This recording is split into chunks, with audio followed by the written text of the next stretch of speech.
evening to you. Welcome to News360. It's live on News Hub here at Adesawe in Kanda. My name is Alfred Akansi. And I'm Natalie Fort. Let's take a look at the headlines for the next 1 hour. News360 Headlines is brought to you by... An Accra High Court remands Chinese woman Aisha Huang and 3 accomplices who are allegedly dealing in illegal mining into prison custody until May 23 this year. And Bono Hafo and Volta regions top HIV prevalence at antenatal clinics, with HIV prevalence for 2016 at 2.4%. Also, about 50% of the over 200 water hydrants in the Greater Accra region not functioning.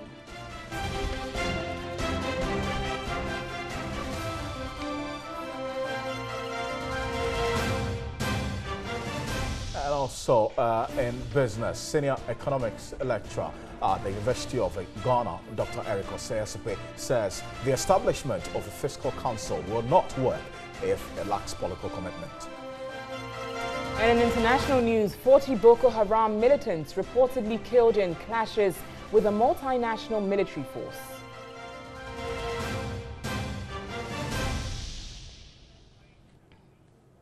We'll bring you these and more in the next 60 minutes tonight here on News360. Let's go to our first story this evening. About 200 people, with 4 in critical condition, suffered various degrees of injury following a gas explosion at Takoradi in the Western region. The injured include some 20 fire personnel.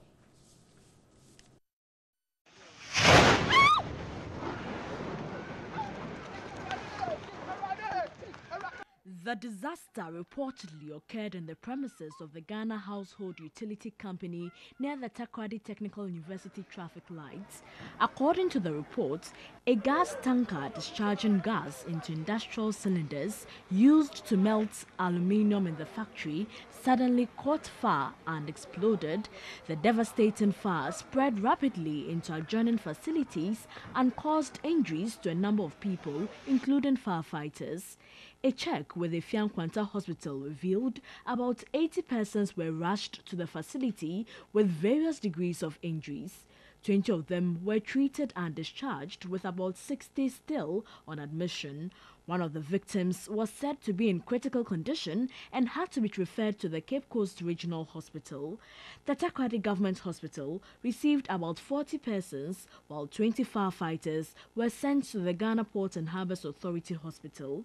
4 of the firemen were reported to have suffered severe burns. The fire service is yet to come out with the cause of the explosion.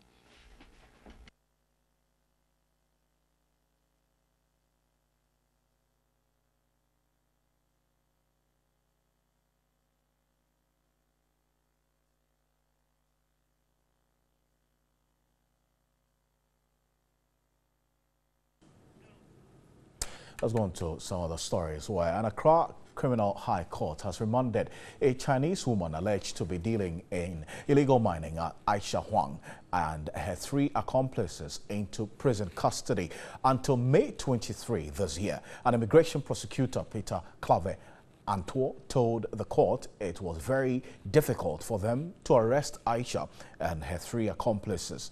He then prayed the court not to grant the suspect bail because they needed more time to investigate. Presiding Judge Justice Charles Edward Ekobedding upheld the prosecution's plea and remanded accused into Nsawam prison custody until May 23. Aisha Huang was arrested when she went to the Ghana Immigration Regional Office to plead for the release of 4 Chinese illegal miners. Aisha is perceived untouchable because of claims that she has secret sexual videotapes of some power brokers in the security services and some politicians.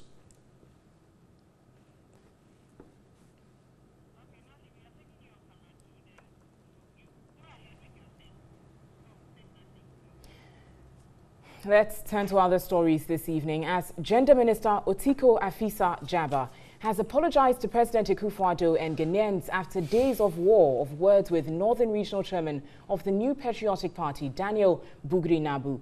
The Gender Minister and Bugri-Nabu got involved in a spate which both used unprintable words over the appointment of the coordinator for the school feeding program in the region. TV3 has learned the Gender Minister was summoned before President Akufo-Addo Tuesday afternoon at the Flagstaff House. Speaking on an Accra-based TV station Multi-TV, she said the comments from Bugri-Nabu were disrespectful to her because she is a woman.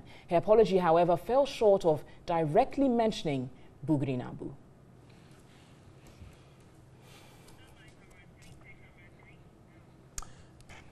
Well, about 50% of the over 200 water hydrants in the Greater Accra region are currently blocked by people and businesses. At the Central Business District, for instance, traders' activities have also blocked the hydrants, making them inaccessible.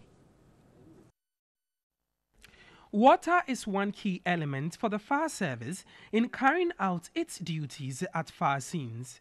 The service relies mainly on water hydrants that have been situated by the Ghana Water Company at vantage points across the city.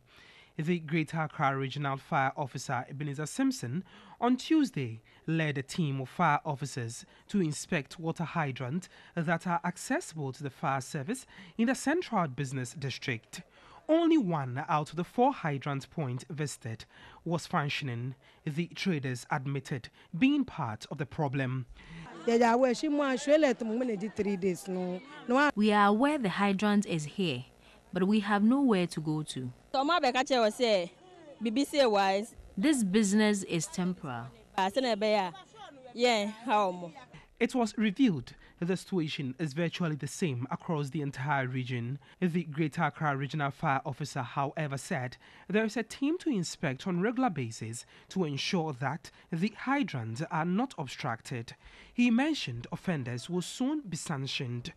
As at now, fire service don't have a direct law to prosecute these traders who obstruct this hydrant. We have already started something to sit with the city authorities to find a way of stopping these traders from blocking the fire hydrant. It could be something like a fine. The service last year embarked on a similar exercise where only 5 out of the 11 hydrants visited were functioning. Statistics available at the service shows that as of 2016, only 8 out of the 22 hydrants at Medina were functioning. The exercise is expected to be carried out across the various districts in the coming days. Now, residents of Timiabo, a cocoa-growing community in the Jesu-Juaben municipality of the Ashanti region, are disturbed at their inability to access electricity and good roads to improve their livelihoods. The youth in the community claim the situation is responsible for the high rural-urban migration in the youth, which could also worsen poverty in the area. Here's a report by Ibrahim Abubakar. 800 Timiabo community contributes significantly to cocoa production in the Ashanti region. Residents here, however, lack the most essential but basic amenities to better their livelihoods. The road to the community is unmotorable after any downpour. Commercial vehicles have stopped rendering services to the community due to the poor state of the road. Access to potable water also becomes a challenge to residents anytime their borehole breaks down. Inhabitants here used to rely on the Banco River for water, but the river has been heavily polluted by the activities of illegal miners at Esisiriwa. A resident, Chamaya Moses, says they are compelled to buy water from Ejusu whenever the borehole ceases to function. This is our big river or stream. Due to Galamsey, they have destroyed all our waters over here, so we can't get water to drink and so to bath. When we are using, we get different kind of diseases, and then some of the things are affecting us. The absence of electricity in the community is also a concern for residents. The people claim the community is neglected by successive governments, though nearby communities are connected to the national grid. Ademu Musa observed the absence of electricity in the area has led to rural-urban migration, with about 80% of the youth relocating to urban centers. He added teachers refused postings to the Timiabu Primary and Junior High School because the community has no light. We are worried about the absence of electricity in the community. This makes it sad because it discourages the children from staying with us. Timiabu residents have appealed to the government to make a difference by providing them with basic social amenities, including roads and electricity, to alleviate their suffering. Now, residents in the Pru district capital, Yeji, have over the years lacked potable water. As a result, more than 80% of the population frequently suffer from water-related diseases like cholera, diarrhea, and worm infestation. Here's a report by Larry Pakwesi-Moses. Yeji is a town on the banks of the Volta Lake. The males in the community are predominantly in fishing, while the women are fishmongers. There is conceivable no trace of any potable drinking water in the town. This leaves the people with no option but to make do with the highly polluted and disease-prone water from the Volta Lake. Human Resource Manager of the Matthias Catholic Hospital at Yeji, Norbert Apuri, explained 35% of all outpatient department patients last year were suffering from diarrhea, while 2% of the patients suffered from worm infestation or water-related diseases. Early in the mornings and in the evenings, scores of residents keep trooping to the riverside to fetch water. Rosemary Lam is a Form 1 senior high student who was spotted among the people fetching water. She has her own story to tell about how fetching water from a long distance is affecting her education. Sometimes we came before we went to school, and after that we go to school late. And if we went that, the teachers will be punishing us that we are late coming to school. Sadia Bawa was busy washing her clothes with the polluted river water. When asked how the water is affecting her health, she's had this to say. We do not have access to water, so we wash and do so many things in the river. Some even die in the river, but we still go in for the water irrespective of the disease the person suffered from. And this tends to affect our health. It was guarded that a water treatment system was built for the town in 2006 by the World Bank and the Community Water. In 2010, the water treatment plant was engulfed by floods from the Volta Lake. The floods subsided and the water treatment system was left in ruin beyond repairs. Attempts were, however, made to provide the town with 3 mechanized boreholes and reservoirs to store water. One of the boreholes is completely out of use, leaving 2 functioning. Unfortunately, it takes weeks before the boreholes are open for water to be supplied for use. Chairman of the Pru District Water Committee, Gideon Vovo, said a land is available for a new water supply system to be constructed and appealed to the government and interested investors to support the community. If other NGOs or other entrepreneurs can come in, for all what we did now is either renovating the old site or relocating the entire treatment plant completely, which the chief has made the land available already.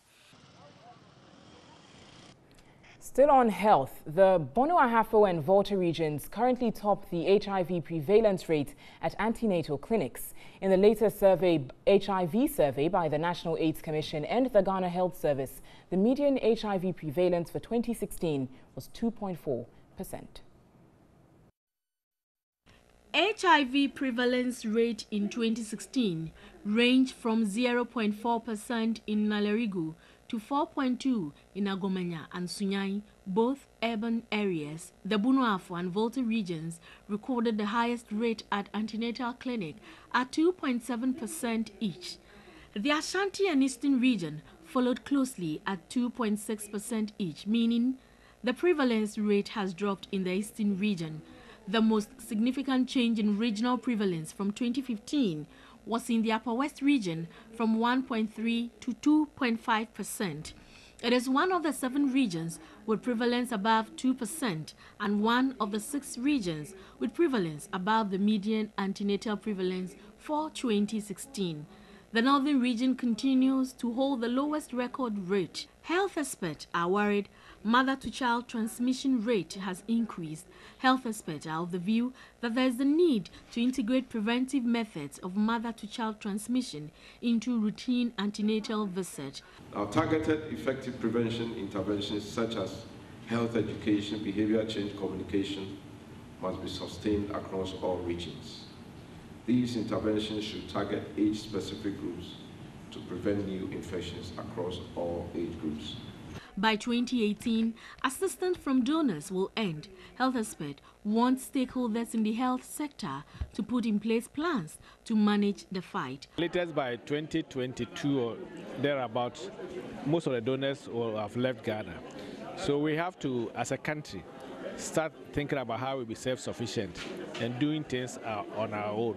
Syphilis prevalence ranged from 0% in Dangwe East and 18 other areas to 1.6 in Esukuma Odobin Brakwa.